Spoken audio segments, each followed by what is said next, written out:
Assalamualaikum warahmatullahi wabarakatuh. Jumpa lagi bersama saya di channel Jalannya Brother. Gimana kabarnya hari ini teman-teman? Mudah-mudahan selalu dalam keadaan sehat walafiat ya. Amin. Oke teman-teman, untuk video kali ini saya mau sedikit menjelaskan tentang penyebab itu benang mesin jahit yang sering putus ya. Jadi benang jahit yang sering putus itu penyebabnya banyak sekali ya teman-teman. Ini saya mau kasih sedikit info ya. Nah, jadi untuk penyebab benang yang sering patah ya atau sering putus itu bisa disebabkan ini karena sentil rotari ya. Ini yang lecet teman-teman ya. Nah, ini kurang jelas ya teman-teman. Jadi bagian sentil sini itu lecet. Teman-teman bisa cek saja. Kalau tidak halus ya, bagian sini tidak halus, itu harus diamplas ya teman-teman. Ini. Nah ini yang baru seperti ini, mulus. Ini yang baru mulus.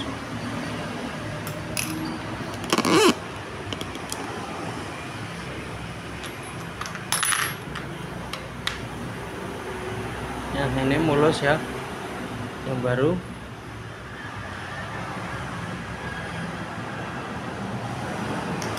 Dan ini yang lecet seperti ini.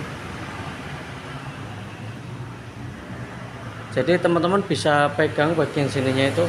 Kalau lecet itu bisa dipastikan benang bisa gampang putus ya.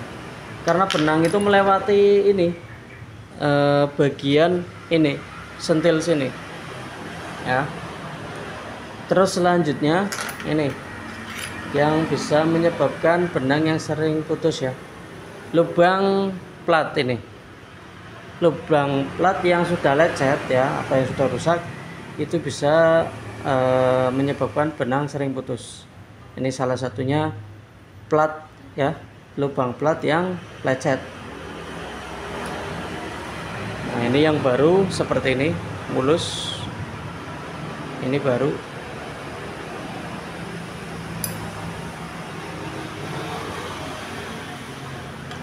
Terus penyebab lain itu di rotari ya teman-teman.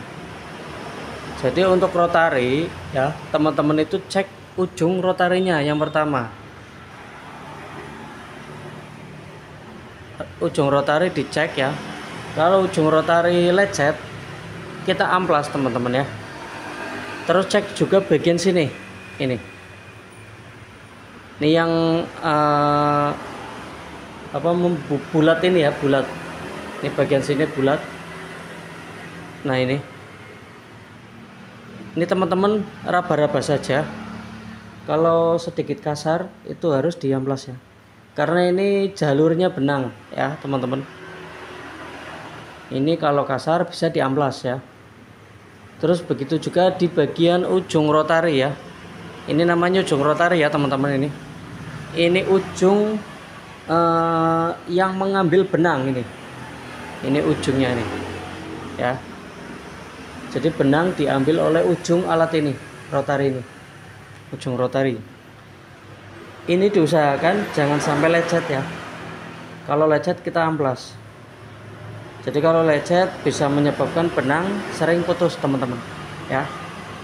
Kalau mengamplas caranya juga satu arah teman-teman, seperti ini.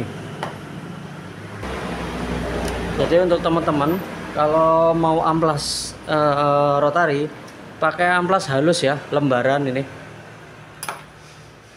Terus seperti ini cara mengamplasnya. Jadi satu arah seperti ini ya, searah ini. Jangan digesek-gesek seperti ini ya. Nah, kita harus amplas satu arah saja seperti ini. Di bagian dalam ya, dalam ujung rotari. Terus dari sini juga ini arah sebaliknya semua. Seperti ini.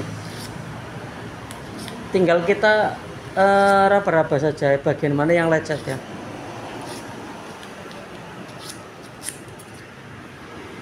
Nah kalau sudah tidak lecet, ini bisa dipastikan rotary ini masih bisa dipakai ya teman-teman. Terus yang terakhir ya, itu rotary yang koplak ya, bagian sini. Ini tempat skoci ya. Kalau goyangnya parah itu bisa juga menyebabkan benang sering putus ya teman-teman. Jadi harus ganti ya kalau rotary udah koplak ya. Nah, ini jadi seperti ini teman-teman penjelasan dari saya tentang benang yang sering putus ya. Itu bisa disebabkan ada beberapa faktor ya, mulai dari tahanan rotary yang lecet, terus lubang plat yang lecet ya, terus untuk bagian rotary, ujung rotary, sama bagian yang bulatan sini ya, sebelah sini ini. Nah ini sebelah sini itu harus halus ya teman-teman. Oke teman-teman, mungkin ini aja dulu ya, sedikit penjelasan tentang penyebab benang yang sering putus ya, disebabkan karena ini ada alat-alat yang rusak atau lecet ya teman-teman. Nah mudah-mudahan video ini bermanfaat ya teman-teman. Jangan lupa ya saran dan kritik di kolom komentar. Oke teman-teman, assalamualaikum warahmatullahi wabarakatuh.